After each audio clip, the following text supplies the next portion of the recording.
Today we're going to be talking about feminism theory, which is defined as the advocacy of women's right on the basis of gender equality. And today we're going to be focusing on how feminism theory, specifically in the workplace.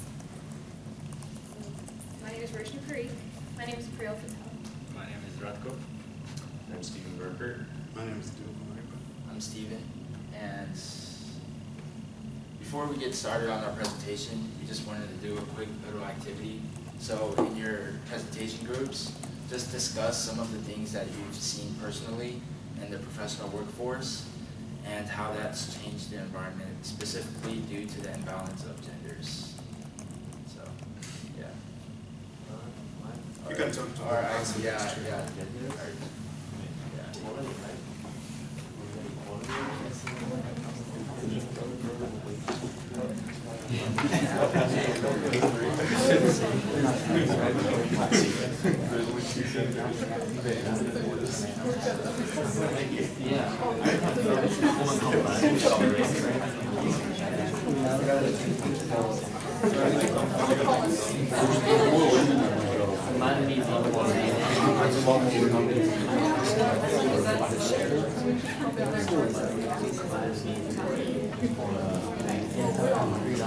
Well, it's 2000.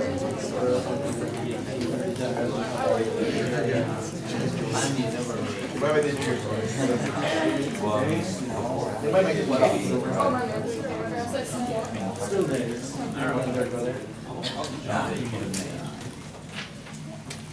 So does anyone want to share what they discussed?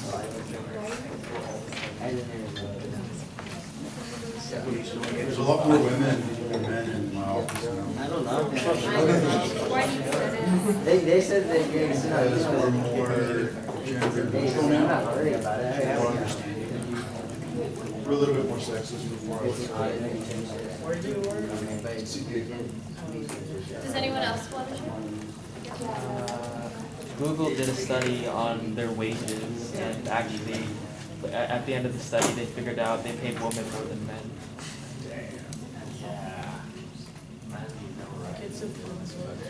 Do you know when that study was conducted? Like 2 months ago, I think. 2 months ago, so recently. Okay. Anybody else? Alright, so in our presentation today, we'll be first hitting 4 major points of the underlying problem. We'll start off by talking about the overview of gender inequality in professional workforces and how that affects everyday tasks. Then we will be going over some laws and rights that affects some of these organizations. Then we'll be talking about gender in leadership and stereotyping.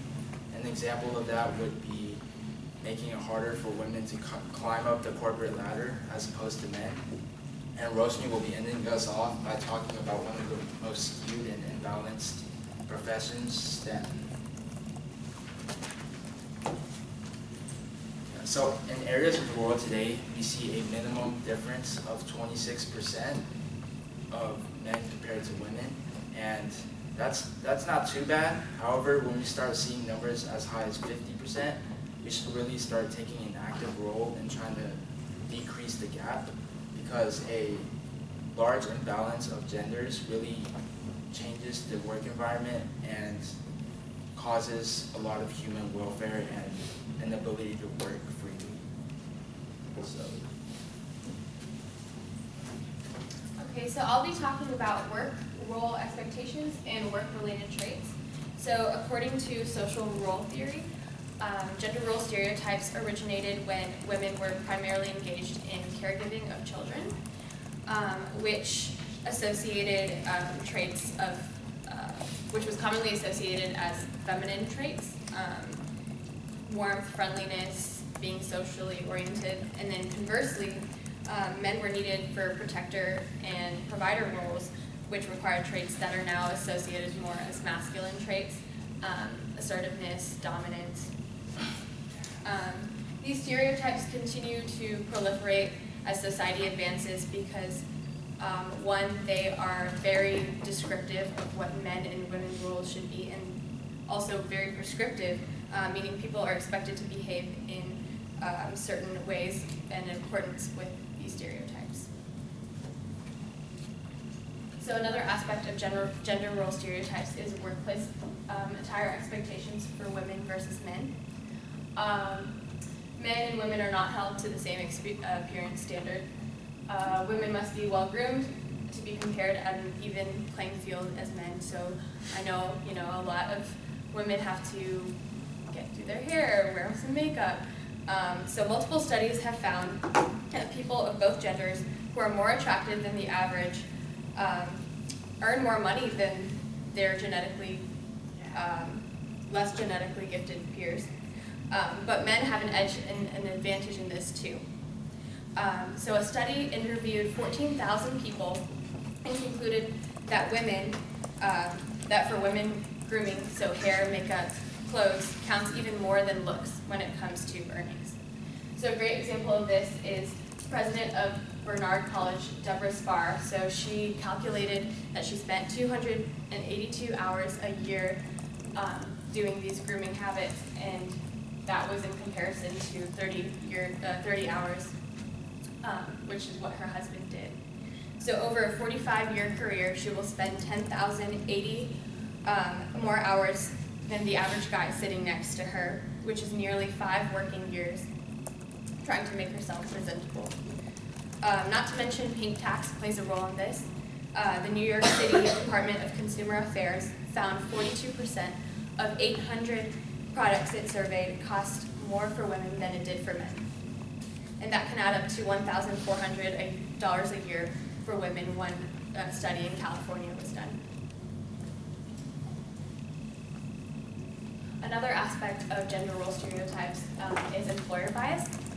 And so since many work-related traits such as competence and leadership ability are stereotypically associated with men, an evaluator's bias or like an employer's bias to follow these gender stereotypes may color his or her view on this.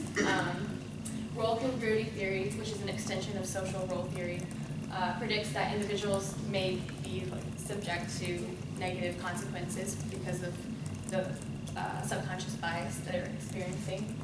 And then when women take leadership positions, they're perceived as less likable and less socially skilled sometimes because they don't fit that gender role stereotype that's been prescribed to them.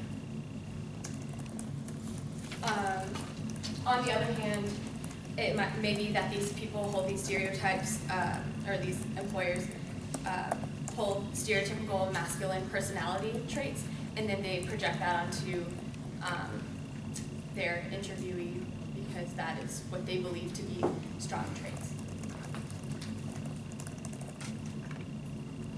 All right, now I'll be talking about the gender wage gap. As stated in a book from 1995, Jerry Jacobs says that women tend to be employed in lower paying industries while men are employed in higher paying and more dangerous industries, such as mining and manufacturing, which tend to be unionized. Unions leverage wage increases through political influence. According to a 1998 journal article by Jane Waldfogel, 53% of the wage gap can be attributed to differences in industry, occupation, and union status. While there are definitely social factors in play that affect the size of the wage gap, discrimination alone doesn't account for the majority of it, especially in our growingly egalitarian society. Instead, these differences in occupation can be seen as a part of gender roles. For example, because our society has a habit of classifying men as robust and strong, men might feel inclined to take jobs that rely more on physical labor. While on the other hand, our society also has a habit of classifying women as good caretakers, leading women to pursue jobs as hostesses, waitresses, and secretaries. An interesting effect of the rising female population in the workforce is the tendency for wages to rise for both men and women as more women join the workforce.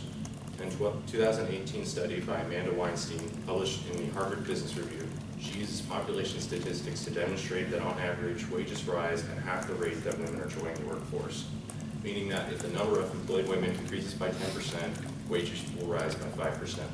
While this trend is not absolute, and in some cases can be observed to have the opposite effect, it is what Weinstein's research suggests is predominantly present.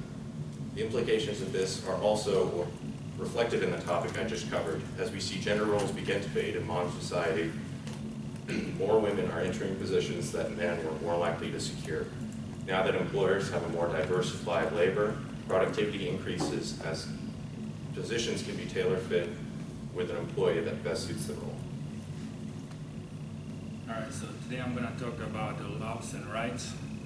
It all started back with Winfield Larry Stanley back in June 1944. First equal pay for equal work bill was introduced to Congress, which was referred to Committee of Labor, and it sit on the desk for a while and expired, never passed. During the World War II, there were a lot of female workers. In 1945, 37% of civil workforce was women, which at the time started to bother men because they were afraid that women is going to replace them in the workforce because they were doing the same job for almost half less pay. And National War Labor Board, they tried to push the equal pay for men and women, and it didn't pass. Between 50s and 60s, there were several bills introduced to Congress, which none of them passed.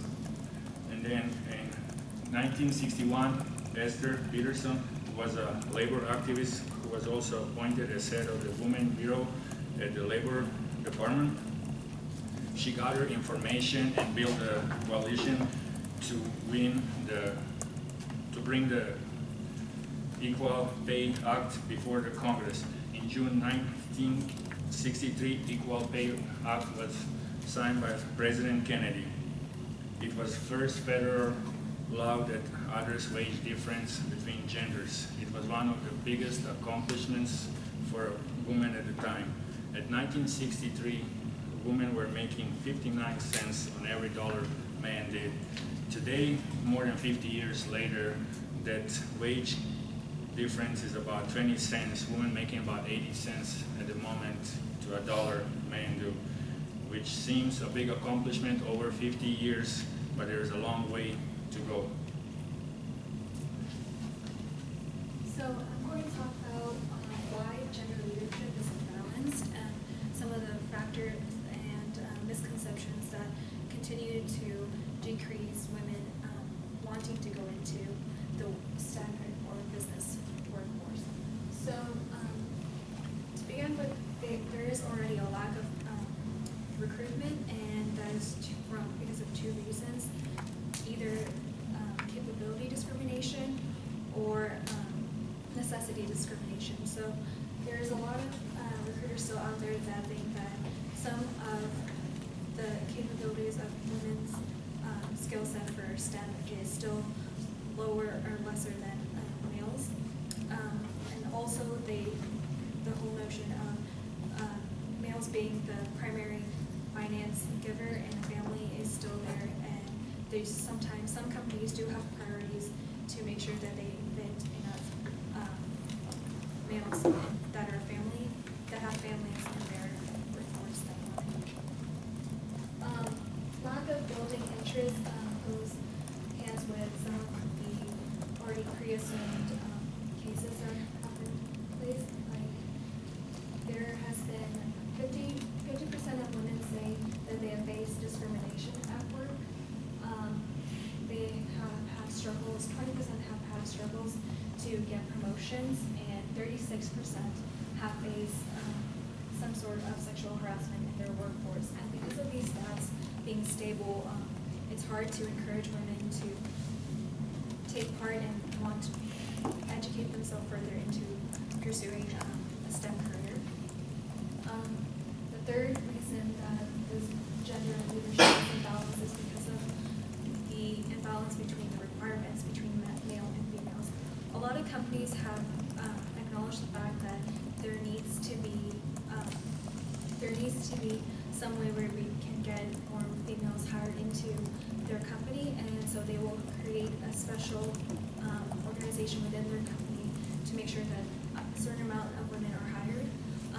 Unfortunately, that hasn't always been successful because they are comparing candidates by their gender rather than their skill set. Some other reasonings that play into the imbalance is the difficulty of getting into the field and then further females are working the same position for decades and haven't been given opportunities to higher management. Also, the dress code between males and females are different, and it's a lot stressed. It's stressed more heavily towards females. There's a big assumption that females in the workforce should always wear professional heels. A male can kind of get away with wearing the same shirt for twice a week, whereas a female, she wears gloves more than once or time a week. It is not. It is pointed out, and it is kind of. And maternity leave is also based on the company's preference. So, paid maternity leave and unpaid maternity leave is another fear that women have to step forward and pursue the STEM career because they don't know what their options are. So companies should really promote what their maternity leaves are so that women can know what companies they can choose and what career lines they can go forward in. All right, I'll take you through the gender stereotypes. Stereotype is simply defined as the phenomenon where, excuse me, the phenomenon where we tend to conform to certain patterns in life. For example, here we tend to judge people according if they are female or male. For example, if you look right here on this picture, these are two different mindsets. So this is how we stereotype people based on female. If it's a female, these are the things we associate them with. And if you look on this side, these are male. This is what they are associated with. In a research done by Cord and Spiller, 2013, and published in the Academy of Educational Leadership Journal, volume 17, it tries to assign gender some characteristics which for men are attributed to be confidence, assertiveness, independence, rationality, decisiveness, as opposed to women who are seen to be very concerned for others, sensitivity, warm, helpful, and nurturing. In this case, we have seen how we associate people, traits to people, if they are male or female. Then next I'm going to talk about how stereotypes affect women. For example, if we associate them with stereotypes, some traits, themselves they're going to have, obviously we have action and reaction forces. So if you give them an action, they're going to give you a reaction. For example, if you tell them they can't do nothing because they are just women, then their likeliness for positions of leadership, they're going to be discouraged or they lose their motivation to do that. And also, if you tell them something that concerns their gender, they may underperform in whatever they are doing. And another thing is they will lose their confidence as a person because sometimes they'll be like, it feels like I'm not supposed to be here, so that kind of thing. And if we encounter the stereotypes, face them, address them, bring them to a general ground whereby we don't associate anybody according to their gender, but judge them according to their skills. So if we do that, there will be a heightened desire to assume leadership positions. For example, some ladies or women or female, they tend to say they cannot be presidents in companies. So if we can encourage them like, you can make it, it doesn't matter who you are. What matters is the skill set that you have, they can achieve it. Another thing is they will be more confident and they will perform according to standards or go beyond the standards that have been set. And now I'm going to pass it to Roshan to the conclusion. So I hope you guys learned a lot from today's presentation on the inequality that's already been, that the workforce is facing, and the reasonings and mind and the mentality behind it, and what we should do to make sure this decreases in the future. So now we're going to go to question and answers. Do you guys have any questions before we go into the frequently asked questions?